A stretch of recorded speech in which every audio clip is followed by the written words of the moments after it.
السلام علیکم ورحمۃ اللہ وبرکاتہ۔ ان الحمد للہ نحمده ونستعینه ونستهدیه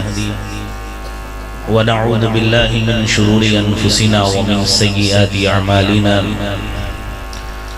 واشهد ان لا الہ الا اللہ وحدہ لا شریک له واشهد ان محمدا عبده ورسوله۔ یا ایہا الذین آمنوا اتقوا اللہ حق تقاته ولا تموتن الا وانتم مسلمون۔ یا ایہا الناس اتقوا ربکم الذی خلقکم من نفس واحدہ وخلق منها زوجها وبث منهما رجالا كثيرا ونساء واتقوا الله الذي تساءلون به والأرحام إن الله كان عليكم رقيبا۔ يا أيها الذين آمنوا اتقوا الله وقولوا قولا سديدا يصلح لكم أعمالكم ويغفر لكم ذنوبكم ومن يطع الله ورسوله فقد فاز فوزا عظيما۔ اللهم صل على محمد وعلى آل محمد كما صليت على إبراهيم وعلى آل إبراهيم إنك حميد مجيد۔ اللهم بارك على محمد وعلى آل محمد كما باركت على إبراهيم وعلى آل إبراهيم إنك حميد مجيد۔ أعوذ بالله السميع العليم من الشيطان الرجيم، بسم الله الرحمن الرحيم۔ ما كان محمد أبا أحد من رجالكم ولكن رسول الله وخاتم النبيين وكان الله بكل شيء عليما۔ صدق الله العظيم۔ علماء کرام، مہمانان گرامی قدر، آپ احباب تسلسل سے علماء کرام کی گفتگو سماعت فرما رہے ہیں، اور یہ ایسا موضوع ہے کہ کوئی مسلمان ایسا نہیں جس کی خواہش نہ ہو کہ میں تاجدار ختم نبوت ختم المرسلین جناب سیدنا محمد الرسول اللہ صلی اللہ علیہ وآلہ وسلم کے حوالے سے اگر گفتگو کر نہیں سکتا تو گفتگو سنوں گا ضرور، اور آپ کا تذکرہ ضرور سنوں گا۔ اور یہی وہ محبت ہے جو آپ کو رات کے اس پہر میں جگائے رکھے ہوئے ہیں۔ اللہ کریم آپ تمام کی اس حاضری کو قبول فرمائے۔ حضرات محترم، علماء کرام اپنے اپنے انداز میں سیرت طیبہ آپ کے ساتھ شیئر کر رہے ہیں اور گفتگو فرما رہے ہیں۔ مجھے ختم نبوت کے حوالے سے موضوع دیا گیا ہے کہ آپ اس پہ کچھ گزارشات کر لیں، تو جتنی میرے اندر ایبیلیٹیز ہیں میں آپ کے سامنے کچھ پیش کر دیتا ہوں۔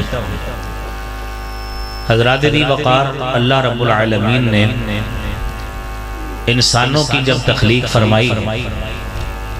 تو انہیں شتر بے مہار نہیں چھوڑا۔ خالق ارض و سما نے اگر انسانوں کو پیدا کیا ہے تو انسانوں کو پیدا کرنے کے بعد اس رب کائنات نے انسانیت کی رشد و ہدایت کے لیے انبیاء علیہم السلام کو مبعوث فرمایا۔ انبیاء اور رسول کو بھیجا، وہ بھٹکے ہوئے کو راہ دکھائیں اور راستے بھولے ہوئے لوگوں کو سیدھے رستے پہ لگائیں، اور وہ لوگ جو اپنی گمراہی، ضلالت اور اپنے کفر اور شرک کی بدولت جہنم کے راستے پہ گامزن ہیں، آپ انبیاء جا کر انہیں مشعل راہ بنائیں اور انہیں ہدایت کا رستہ دکھائیں، اور وہ لوگ جو جہنم کے راہی بن چکے ہیں انہیں جنت کا راستہ دکھائیں اور جنت کا حقدار بنائیں۔ یہ انبیاء علیہم السلام کا مشن تھا، اور یہ وہ مشن ہے جو خالق کائنات نے قرآن کریم میں بھی بیان کیا ہے۔ وَلَقَدْ بَعَثْنَا فِي كُلِّ أُمَّةٍ رَسُولًا أَنِ اعْبُدُوا اللَّهَ وَاجْتَنِبُوا الطَّاغُوتَ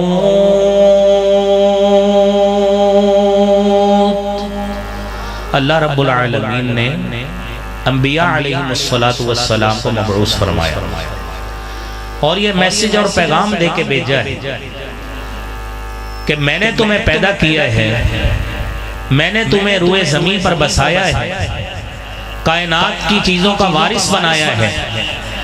اب تم نے میری پہچان کرنی ہے اور اس پہچان کا حق یوں ادا کرنا ہے کہ میری عبادت کرنی ہے۔ وَاجْتَنِبُوا الطَّاغُوتَ، اور طاغوت کا رستہ جو ہے اس سے بچنا ہے، اور طاغوت کا رستہ ہر وہ رستہ طاغوتی اور شیطانی رستہ کہلاتا ہے جو رستہ اللہ رب العالمین کی عبادت سے آپ کو ہٹاتا ہے، جو رستہ آپ کو قبر کی عبادت کی طرف لے کے جاتا ہے وہ طاغوت کا راستہ ہے، جو راستہ آپ کو خدائے واحد بزرگ و برتر کی عبادت اور در سے ہٹا کر غیر اللہ کے در پہ جھکاتا ہے وہ بھی طاغوت کا راستہ ہے، اور ہر وہ رستہ جو خدائے واحد کے آگے ہاتھ پھیلانے کی بجائے تمہیں مخلوق کے آگے ہاتھ پھیلانے پہ مجبور کرتا ہے وہ بھی طاغوت کا رستہ ہے۔ انبیاء علیہم السلام کا یہ مشن تھا کہ تم نے جا کہ اس بھٹکی ہوئی قوم کو، ان گمراہ لوگوں کو رب تعالیٰ کی پہچان کرانی ہے، رب تعالیٰ کی عبادت پہ لگانا ہے اور طاغوت کے رستے سے بچانا ہے، اور جس رستے کو پہچان کروانے میں اور اس کا حق ادا کرنے میں انبیاء علیہم السلام نے کمال حق کے ساتھ اس کو پورا فرمایا ہے۔ اور اس سلسلے میں مالک کائنات نے سب سے پہلے آدم علیہ السلام کو مبعوث فرمایا، آدم کے بعد اللہ رب العالمین نے تسلسل کے ساتھ انبیاء کا سلسلہ جاری رکھا، اور یہ انبیاء کی بعثت کا سلسلہ جناب محمد مصطفیٰ صلی اللہ علیہ وآلہ وسلم کی بعثت پہ ختم ہوا ہے، اور یہ ایسی بعثت ہے، سلسلہ نبوت ایسا سلسلہ نبوت ہے کہ اللہ رب العالمین نے ہر نبی سے یہ وعدہ لیا ہے کہ اگرچہ میں تمہیں بھی نبوت اور رسالت دے کے بھیج رہا ہوں، لیکن یاد رکھیے تمہاری نبوت کے دوران، تمہاری رسالت کے دوران، تمہاری پیغمبری کے دوران اگر کوئی نیا نبی آتا ہے اور آ کے الہامی پیغام کا اعلان کرتا ہے تو تمہاری کیا ڈیوٹی ہے؟ سورہ آل عمران میں اللہ رب العالمین 81 نمبر آیت میں فرماتے ہیں وَإِذْ أَخَذَ اللَّهُ مِيثَاقَ النَّبِيِّينَ لَمَا آتَيْتُكُم مِّن كِتَابٍ وَحِكْمَةٍ ثُمَّ جَاءَكُمْ رَسُولٌ مُصَدِّقٌ لِمَا مَعَكُمْ لَتُؤْمِنُنَّ بِهِ وَلَتَنصُرُنَّهُ قَالَ أَقْرَرْتُمْ وَأَخَذْتُمْ عَلَى ذَلِكُمْ إِصْرِي قَالُوا أَقْرَرْنَا قَالَ فَاشْهَدُوا وَأَنَا مَعَكُمْ مِنَ الشَّاهِدِينَ۔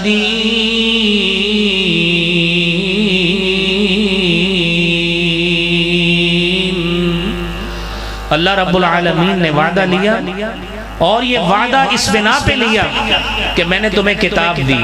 حکمت و دانائی دی، تمہیں رسالت اور نبوت سے سرفراز کیا۔ یاد رکھیے تمہاری رسالت اور نبوت کے دوران اور اس زندگی کے دوران اگر اللہ کا نبی کوئی آتا ہے، کوئی رسالت کا اعلان کرتا ہے، کوئی نبوت کا اعلان کرتا ہے، یاد رکھنا تم انبیاء کی ڈیوٹی ہے لَتُؤْمِنُنَّ بِهِ وَلَتَنصُرُنَّ، تم نے اس پہ ایمان بھی لانا ہے، اس کی غلبے میں مدد بھی کرنی ہے، اور دین اسلام کی نصرت اور تائید کے لیے اور اس دین کو آگے پھیلانے کے لیے، اس کی تبلیغ کے لیے تم نے اس کی مدد کرنی ہے۔ سارے انبیاء سے رب کائنات نے وعدہ لیا اقررتم، کیا تم نے اقرار کر لیا ہے؟ سب نے بیک زباں ہو کے کہا اقررنا، اللہ رب العالمین ہم نے اس بات کا اقرار کر لیا۔ میرا مالک کہتا ہے فاشهدوا وانا معكم من الشاهدين، اس بات پہ گواہ رہنا کہ اگر ان انبیاء کی نبوت میں کوئی نبی آتا ہے میں رب بھی تمہارے ساتھ گواہ ہوں کہ تم نے اس بات پہ گواہی کی مہر ثبت کی ہے۔ اور یہ میرے بھائیوں یہ سلسلہ نبوت یہ چلتا رہا. اللہ رب العالمین نے اس سلسلہ کی آخری کڑی جناب محمد مصطفیٰ صلی اللہ علیہ وآلہ وسلم کو نبی بنایا. اور کیسا نبی بنایا؟ نبی کریم صلی اللہ علیہ وآلہ وسلم اپنی نبوت کے حوالے سے خود بیان فرماتے ہیں. فرمایا ان اللہ اصطفى بنی کنانۃ من ولد اسماعیل. اللہ رب العالمین نے جب انبیاء کی نبوت کا انتخاب کیا اور آہستہ آہستہ یہ سلسلہ میرے تک پہنچا تو یہ سلسلہ کس طرح اللہ رب العالمین نے بنایا؟ فرمایا ان اللہ اصطفى بنی کنانہ. اللہ تعالیٰ نے اولاد اسماعیل میں سے سب سے پہلے بنی کنانہ کا انتخاب کیا ہے. واصطفى قریشا من بنی کنانہ. اللہ تعالیٰ نے بنو کنانہ سے قبیلہ قریش کا انتخاب کیا اور قبیلہ قریش میں سے واصطفى بنی ہاشم من قریش. قبیلہ قریش میں سے اللہ تعالیٰ نے بنو ہاشم کو چن لیا. واصطفانی من بنی ہاشم. اور مجھ محمد صلی اللہ علیہ وآلہ وسلم کو اللہ رب العالمین نے آخری نبوت کے لیے، آخری نبی ہونے کے لیے، آخری رسول ہونے کے لیے اگر کسی کے سر پہ تاجدار ختم نبوت کسی کو بنایا ہے، سرتاج الرسل بنایا ہے، تو مجھ محمد مصطفیٰ صلی اللہ علیہ وآلہ وسلم کو بنایا ہے. اور میرے بھائیوں یہ وہ نبی ہیں جن کی نبوت اور رسالت کی آخری نبوت اور آخری رسالت کی گواہی کے طور پہ اللہ تعالیٰ نے سورہ احزاب میں فرمایا ہے ما كان محمد ابا احد من رجالكم ولكن رسول الله وخاتم النبيين وكان الله بكل شيء عليما.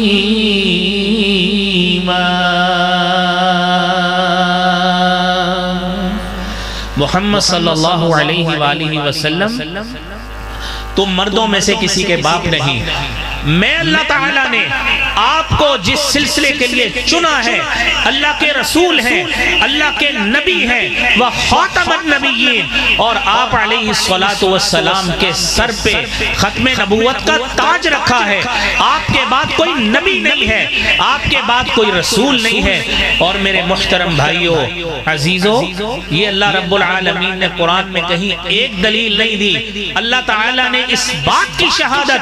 آپ سے پہلے نبی حضرت عیسیٰ علیہ السلام کی زبانی بھی دلا دی. قرآن کریم نے سورہ صف میں اس کا بھی تذکرہ کیا ہے. وَإِذْ قَالَ عِيسَى ابْنُ مَرْيَمَ يَا بَنِي إِسْرَائِيلَ إِنِّي رَسُولُ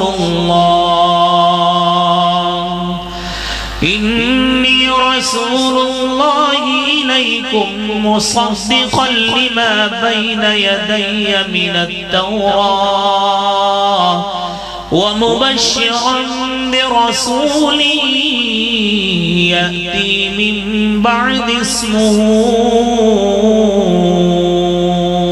أَحْمَدُ فَلَمَّا جَاءَهُم بِالْبَيِّنَاتِ قَالُوا هَذَا سِحْرٌ مُبِينٌ.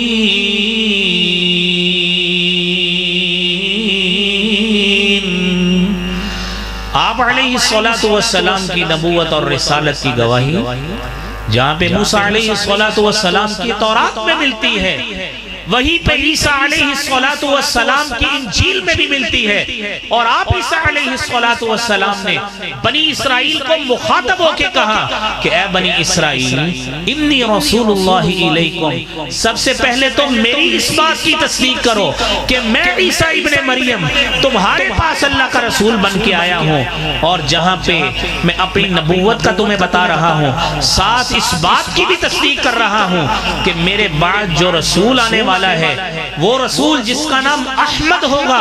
وہ نبی تمہارے پاس آئے گا۔ اور میرے محترم بھائیو، رسالت مآب صلی اللہ علیہ وآلہ وسلم نے اپنی احمد نامی نبی ہونے کی تصدیق صحیح بخاری کی حدیث نمبر 3532 میں بھی کی ہے۔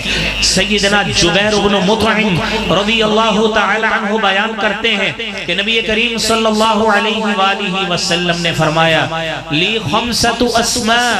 میرے 5 نام ہیں۔ جناب محمد مصطفیٰ صلی اللہ علیہ وآلہ وسلم فرماتے ہیں، صحیح بخاری کی حدیث، مسلم کی حدیث، میرے 5 اسماء ہیں، میرے 5 نام ہیں۔ آپ نے فرمایا انا محمد صلی اللہ علیہ وآلہ وسلم، میں محمد ہوں، سب سے زیادہ تعریف کیا گیا ہوں۔ انا احمد، میں احمد ہوں، میں سب سے زیادہ اللہ کی حمد بیان کرنے والا ہوں۔ وَأَنَا الْمَاحِي، تیسرا نام آپ نے فرمایا انا الماحی، میں ماحی ہوں، الذی یمحی بی الکفر، مجھے اللہ نے مبعوث کیا ہے میرے آنے کے بعد، میری بعثت کے بعد، میرے اعلان نبوت کے بعد اللہ رب العالمین نے کفر کا خاتمہ کیا ہے، بتوں کا خاتمہ کیا ہے، شرک کا خاتمہ کیا ہے۔ اور چوتھی صفت آپ نے بتائی انا الحاشر، میں حاشر ہوں، الذی یحشر الناس علی عقبی، میرے آنے کے بعد اب کوئی نبی نہیں آئے گا، کوئی رسول نہیں آئے گا، میں حاشر ہوں۔ اور دوسری حدیث میں فرمایا انا والساعہ کہاتین، میں اور قیامت وہ اس طرح بھیجے گئے ہیں جس طرح یہ 2 انگلیاں ہیں۔ میرے نبی محترم جناب محمد مصطفیٰ صلی اللہ علیہ وآلہ وسلم اس بات کی تصدیق کر رہے ہیں کہ میں حاشر ہوں، اب میرے بعد نبی تو نہیں آئے گا، اب میرے بعد اگر کچھ کام بڑا ہوگا تو قیامت آئے گی، سارے لوگوں کو محشر کے میدان میں اکٹھا کیا جائے گا۔ میری ہدایت سب کے لیے کافی ہے، میری رسالت سب کے لیے کافی ہے، میری نبوت سب کے لیے کافی ہے۔ اور جب میری نبوت اور رسالت سب کے لیے کافی، اب کسی نبی کی گنجائش نہیں ہے، اب میرے بعد قیامت ہی آئے گی۔ اور 5ویں صفت آپ نے بیان کی، 5واں نام اپنا بیان فرمایا، فرمایا انا العاقب، میں عاقب ہوں، الذی لیس بعدہ نبی، ایسا عاقب ہوں۔ عاقب کا معنی ہے بعد میں آنے والا۔ سلسلہ انبیاء میں جو آدم علیہ السلام سے شروع ہوا ہے اس سلسلے کی آخری کڑی میں ہوں، میرے بعد کوئی نبی نہیں ہے۔ اور میرے بھائیوں، نبی کریم صلی اللہ علیہ وآلہ وسلم نے اپنی نبوت کے حوالے سے، ختم نبوت کے حوالے سے اور ختم المرسلین ہونے کے حوالے سے اپنی احادیث میں بھی اس بات کی تصدیق کی۔ اور صحیح مسلم کی 523 نمبر حدیث میں نبی کریم صلی اللہ علیہ وآلہ وسلم نے فرمایا فضلت علی الانبیاء بست، مجھے دیگر انبیاء کی نسبت اللہ رب العالمین نے 6 صفات سے، 6 خصوصیات سے نوازا ہے۔ وہ ایسی صفات کاملہ ہیں، وہ ایسی خصوصیات ہیں، فضیلت کے ایسے پہلو ہیں، منقبت کے ایسے پہلو ہیں کہ میرے علاوہ اللہ رب العالمین نے وہ 6 کی 6 صفات اللہ نے پورے سلسلہ انبیاء میں کسی کو عطا نہیں کی۔ 1,24,000 انبیاء کرام کو بھیجا، 315 اللہ نے رسولوں کو بھیجا، صاحب شریعت نبیوں کو بھیجا، لیکن یہ خصائص، یہ فضیلت، یہ اللہ تعالیٰ نے اگر عطا فرمائی ہے تو مجھ محمد صلی اللہ علیہ وسلم کو عطا فرمائی۔ آپ یہ 6 صفات بھی سنیے، انہی 6 صفات میں آپ کی اس ختم نبوت کا بھی تذکرہ ہے۔ آپ نے فرمایا اعطیت جوامع الکلم، مجھے جوامع الکلم عطا کیے گئے۔ اور جوامع الکلم یہ سب سے پہلی بات اس حدیث کی کیا معنی؟ آپ علیہ السلام کی زبان اقدس پر اللہ رب العالمین نے ایسے کلمات کو جاری کیا جو الفاظ تعداد کے اعتبار سے انتہائی کم ہیں، لیکن اللہ رب العالمین نے اس میں ساری زندگی کا مفہوم رکھ دیا ہے۔ میرے محترم بھائیوں، رسالت مآب صلی اللہ علیہ وآلہ وسلم کو اللہ تعالیٰ نے آپ کو جو حکمت کی تعلیم دینے کے لیے بھیجا ہے، احادیث مصطفیٰ ہیں، وہ ساری کی ساری ہی جوامع الکلم ہیں۔ آپ صرف صحیح بخاری کی پہلی حدیث کو ہی دیکھ لیجئے مثال کے طور پر، انما الاعمال بالنیات، 3 الفاظ پہ مشتمل یہ چھوٹا سا جملہ، یہ ہماری ساری عبادات کو ان 3 الفاظ میں پیک کر کے رکھ دیتا ہے۔ آپ قرآن پڑھیں، آپ حدیث پڑھیں، رات کو نماز پڑھیں، تہجد پڑھیں، ساری زندگی روزے رکھتے جائیں، ساری راتیں قیام اللیل کرتے جائیں، اگر نیت میں ذرا برابر بھی فطور آ گیا ہے ہماری عبادت کسی کام کی نہیں رہے گی۔ میرے نبی محترم صلی اللہ علیہ وسلم نے فرمایا اعطیت جوامع الکلم، مجھے یہ جوامع الکلم عطا کیے گئے ہیں۔ اور دوسری بات میرے نبی کریم صلی اللہ علیہ وسلم فرماتے ہیں نصرت بالرعب، میری رعب کے ساتھ مدد کی گئی ہے۔ اور اس کی وضاحت آپ سنیے، دو احادیث سے نبی کریم صلی اللہ علیہ وسلم نے فرمایا نصرت بالرعب مسیرۃ شہر،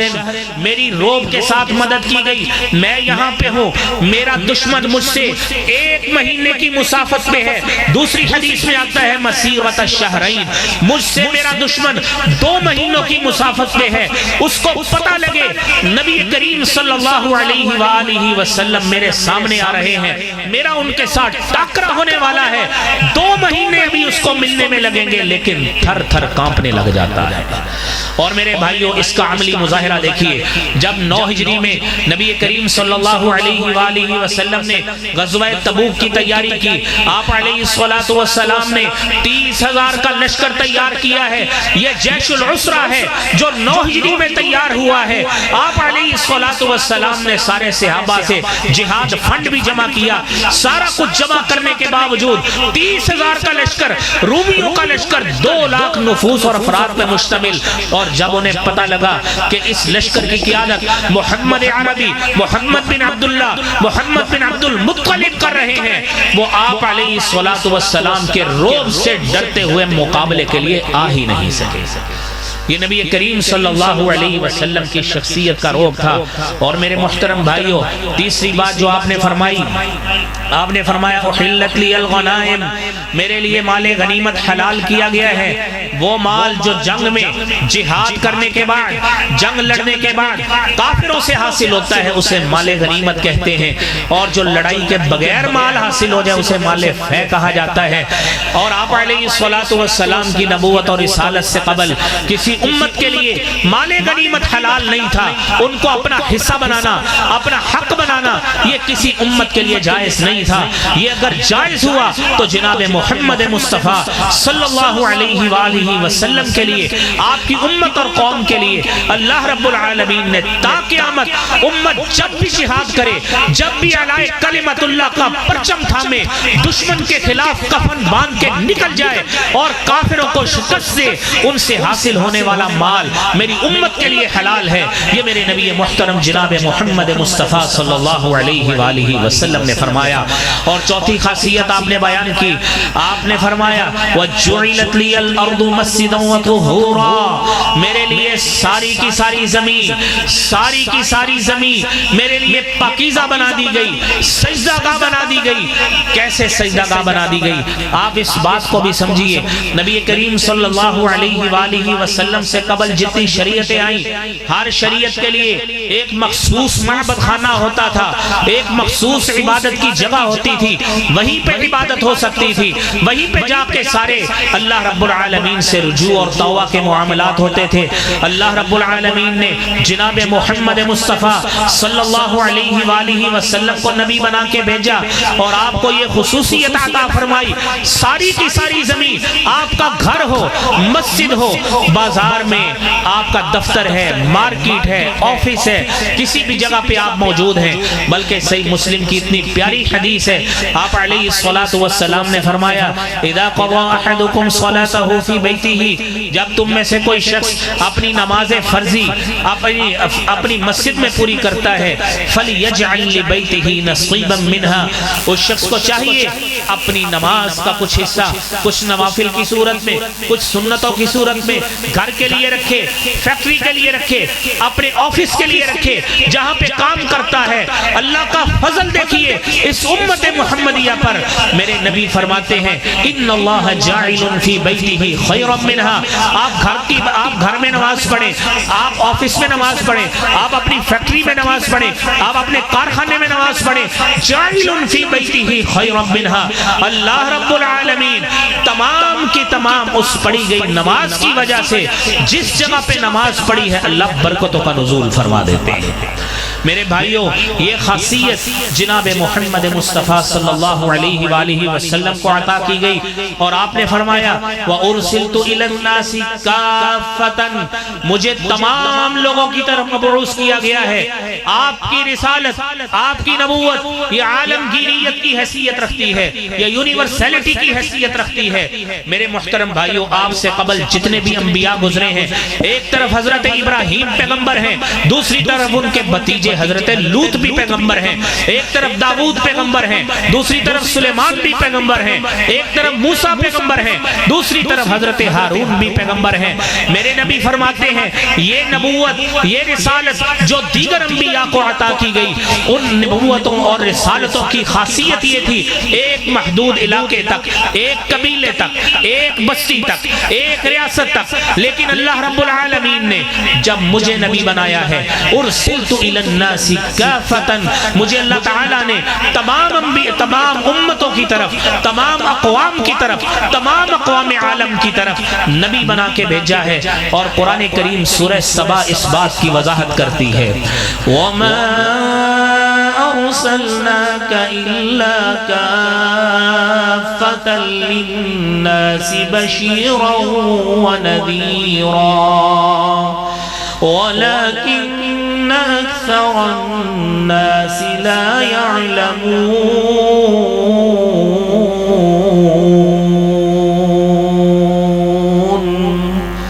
اے نبی کریم صلی اللہ علیہ وآلہ وسلم،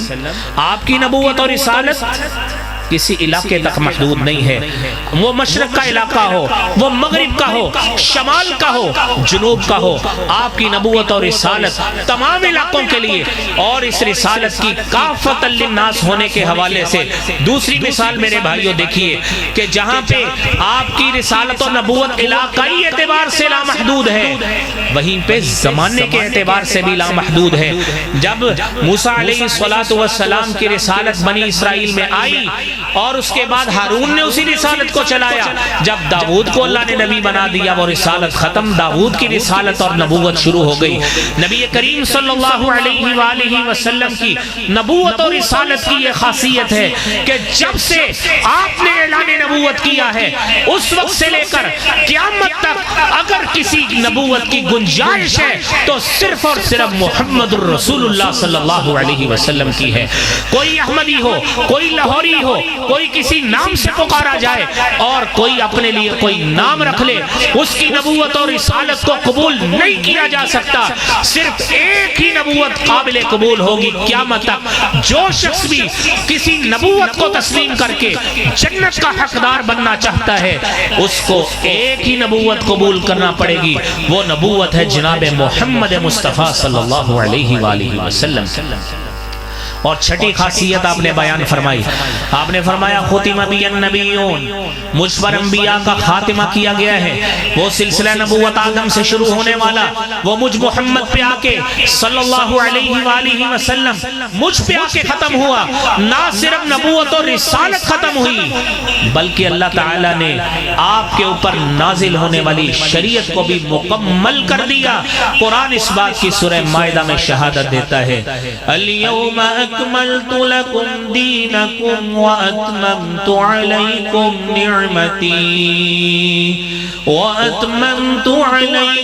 نعمتي ورضيت لكم الإسلام دينا۔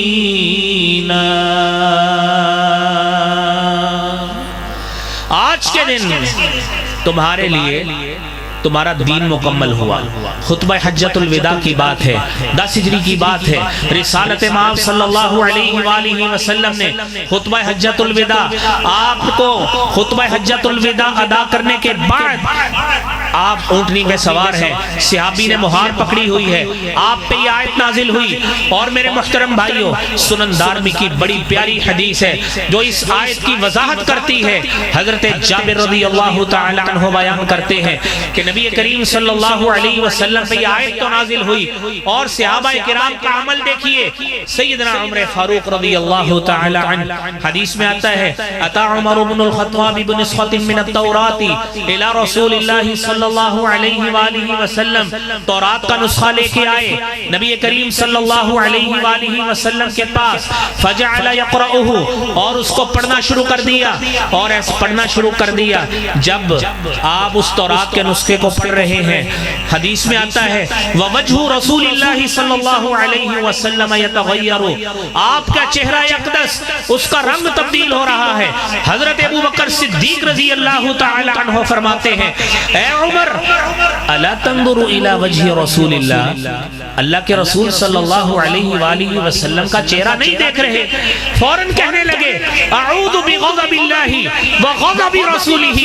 میں اللہ کے غضب کی پناہ میں آتا ہوں، اللہ کے رسول کی غضب کی پناہ سے۔ فرمایا رضینا باللہ ربا، ہم اللہ کے رب ہونے پہ راضی، وبالاسلام دینا، ہم اللہ اسلام کے دین ہونے پہ راضی، اور جناب محمد مصطفیٰ صلی اللہ علیہ وآلہ وسلم کے نبی ہونے پہ راضی۔ اور آپ صلی اللہ علیہ وآلہ وسلم نے فرمایا اے عمر تم میری موجودگی میں اس تورات کے نسخے کو پڑھ رہا ہے، اگر آج موسیٰ زندہ ہوتے وہ ادرک النبوتی، اور میری نبوت کو پا لیتے، لَوِتَّبَعَنِي، اس موسیٰ کے لیے بھی اگر نجات کا کوئی چارہ تھا تو مجھ محمد صلی اللہ علیہ وآلہ وسلم کی رسالت اور نبوت کی اتباع کی صورت میں تھا، میری نبوت کو ماننے میں تھا۔ اور آپ نے یہ بھی فرمایا کہ اگر آج موسیٰ یہاں پہ آ جائیں اور تم کیا کرو وَتَرَكْتُمُونِي فَاتَّبَعْتُمُوهُ، تم موسیٰ کی پیروی کرنی شروع کر دو، مجھے چھوڑ دو، لَغَلَلْتُمْ عَنْ زَوَاءِ السَّوَاءِ السَّبِيلِ، تم سیدھے راستے سے پھٹک جاؤ گے۔ میرے بھائیوں، اگر موسیٰ علیہ السلام کی تورات کو پڑھ کے عمر فاروق کو اگر اللہ کے رسول صلی اللہ علیہ وسلم کہہ سکتے ہیں کہ تم اگر تورات کا مطالعہ کرو گے پھٹک جاؤ گے، آج کا مسلمان اپنے نبی کا در چھوڑ کر، نبی کی شریعت چھوڑ کر، نبی کی حدیث کو چھوڑ کر کسی اور فرقے کی طرف چلے، کسی اور رستے کی طرف چلے، کسی امام کے قول کی طرف چلے، میرے محترم بھائیوں اس سے یہ کیسے قبول کیا جائے گا؟ اور آج تو میرے بھائیوں لوگوں کی زبان زد عام ہے، یہ فرقہ پرستی ہے، یہ ہوتا ہے۔ میرے محترم بھائیوں نانا کبھی اس فکر میں مت پڑیے، آپ تو اس علم کے علم بردار ہیں، آپ اس فکر کے علم بردار ہیں جن کا دعویٰ یہ ہے اطیعوا اللہ واطیعوا الرسول، تم اطاعت الہی کے پیروکار ہو، اطاعت رسول کے پیروکار ہو، تمہارا منہج اس کے علاوہ ہے ہی کوئی نہیں ہے۔ فرقہ تو اس کو کہتے ہیں جو اپنی اصل سے کٹ کر اپنے الگ اصول بناتا ہے اور ان اصولوں کے مطابق اپنے مسائل کو حل کرتا ہے، فرقہ اس کو کہا جاتا ہے۔ اور تم میرے بھائیوں خوش نصیب ہو، تم اطاعت الہی کے علم بردار ہو، اطاعت رسول کے علم بردار ہو، تم فرقہ نہیں ہو، تم اصل ہو، تم اس فکر کے علم بردار ہو جس فکر کو ابو بکر صدیق بھی لے کر چلے، عمر فاروق بھی لے کر چلے، عثمان ذو النورین بھی لے کر چلے، علی المرتضیٰ بھی چلے، اور دیگر خلافت بنو امیہ کے حکمران بھی چلے۔ میرے محترم بھائیوں تم اس فکر کے علم بردار ہو، تم کوئی فرقہ نہیں ہو، فرقہ وہ کہلائے جس کے اپنے اصول ہیں۔ ہمارا ایک ہی اصول ہے، اطاعت الہی ہے یا اطاعت رسول صلی اللہ علیہ وسلم۔ میرے محترم بھائیوں رسالت ماں صلی اللہ علیہ وآلہ وسلم کا یہ دین، یہ شریعت ہمیں اسی فکر پہ لگاتی ہے کہ ہمارا ایک ہی منہج ہے۔ اور میرے بھائیوں نبی کریم صلی اللہ علیہ وآلہ وسلم کی آخری زندگی میں ایک جھوٹا مدعی نبوت جس کو مسلمہ کذاب کہا جاتا ہے، اس نے دعویٰ کیا، نبی کریم صلی اللہ علیہ وسلم کی حدیث طیبہ ہے، آپ نے فرمایا سیکون فی امتی 30 دجالون کذابون، میری امت میں ان قریب 30 لوگ جھوٹے آئیں گے، کلہم یدعون، ہر شخص یہ دعویٰ کرے گا انہو نبی کہ وہ نبی ہے، لیکن یاد رکھنا انا خاتم النبیین، خاتم النبیین اگر کہلانے کا حقدار ہوں، تاجدار ختم نبوت اللہ نے مجھے بنایا ہے، ختم نبوت کا تاج میرے سر پہ رکھا ہے۔ آپ نے فرمایا میں خاتم النبیین ہوں، لا نبی بعدی، میرے بعد کوئی نبی نہیں ہے۔ اور میرے محترم بھائیوں، اسی طرح ہی یہی حدیث رسالت معاذ صلی اللہ علیہ وآلہ وسلم نے، سنن نبی داؤد کی بھی حدیث ہے، صحیح مسلم کی بھی حدیث ہے، آپ نے فرمایا مثلی، میری مثال اور دوسرے لوگوں کی مثال ایسے ہے کمثل رجل، اس شخص کی طرح جس نے گھر بنایا اور فَأَتَمَّهَا وَأَكْمَلَهَا، بہترین گھر بنایا، إِلَّا مَوْضِعَ لَبِنَةٍ، ایک اینٹ کی جگہ چھوڑ دی۔ لوگ آتے ہیں يَدْخُلُونَهَا وَيَتَعَجَّبُونَ مِنْهَا إِلَّا مَوْضِعُ لَبِنَةٍ، اور کہتے ہیں هَلَّا مَوْضِعُ لَبِنَةٍ، یہ اینٹ کی جگہ کیوں چھوڑی گئی؟ رسالت معاذ صلی اللہ علیہ وآلہ وسلم فرماتے ہیں میں وہ اینٹ موجود ہوں، میں نے آ کے اب یہ عمارت نبوت پوری کر دی ہے، میرے بعد کوئی نبی نہیں ہے۔ میرے بھائیوں، مجاہد ختم نبوت کہلانے کا سب سے بڑا اور پہلا صحرا سیدنا ابو بکر صدیق رضی اللہ تعالیٰ عنہ کے سر پہ جاتا ہے، جنہوں نے اپنی خلافت ملتے ساتھ ہی سب سے پہلے جنگ یمامہ میں اپنی فوج کو بھیجا، اور جس میں مختلف روایات سے ثابت ہوتے 1200 مسلمان اس میں شہید ہوئے، مسیلمہ کذاب اس میں قتل ہوا۔ میرے بھائیوں، یہ فکر، یہ ختم نبوت کی چوکیداری کی سب سے پہلا پیرا اس میں ابو بکر صدیق رضی اللہ تعالیٰ عنہ نے دیا۔ اسی زمانے میں طلحہ بن خویلد بھی آیا، سجان امی خاتون بھی آئی، اسود عنسی بھی آیا، یہ سارے وہ لوگ تھے جنہوں نے اپنے اپنے تئیں نبوت کا دعویٰ کیا، لیکن اللہ رب العالمین نے اپنے نبی کی نبوت کا علم بلند رکھا ہے، اور انشاءاللہ رہتی دنیا تک یہ بلند رہے گا۔ اور آپ تو میرے بھائیوں اس بات پہ بھی خوش ہوں کہ آپ اس فکر کے علم بردار ہیں۔ اسی بر صغیر میں سن 1881 میں حضرت مولانا محمد حسین بٹالوی رحمت اللہ علیہ، جو شیخ الکل فی الکل سید نذیر حسین محدث دہلوی کے شاگرد ہیں، سید نذیر حسین محدث دہلوی کی پیدائش 1898 میں ہوئی ہے، اور 1798 میں ہوئی۔ 1902 میں حضرت سیدنا محدث نذیر حسین محدث دہلوی کی وفات ہوئی۔ مرزا غلام احمد قادیانی کی پیدائش 1835 میں ہوئی ہے، اور مولانا محمد حسین بٹالوی رحمت اللہ علیہ ان کی پیدائش 1840 میں ہوئی، اور سید شیخ الکل فی الکل حضرت نذیر حسین محدث دہلوی کے شاگردوں میں، آپ کے شاگردوں میں قاضی سلیمان منصور پوری، مولانا ابراہیم میر سیال کوٹی، اور اسی طرح ہی جن کا ابھی مولانا محمد حسین بٹالوی کا نام لیا ہے، سب سے پہلا مشترکہ انفرادی لحاظ سے جو اس قادیانیت پہ کفر کا فتویٰ لگایا ہے، وہ آپ کے مسلک کے سرخیل حضرت سیدنا محمد حسین بٹالوی نے لگایا ہے۔ اور پھر اسی فتوے کی تصدیق میرے بھائیوں بعد کے علماء لدھیانہ نے، علماء امرتسر نے، اور دیگر علماء نے اس فتوے پر مہر تصدیق ثبت کی۔ آپ خوش ہو، آپ اس فکر کے علم بردار ہیں۔ جب اسی فکر کو لے کے آگے جانے والے حضرت مولانا محدث عبداللہ روپڑی رحمت اللہ علیہ، مولانا محمد حنیف ندوی رحمت اللہ علیہ،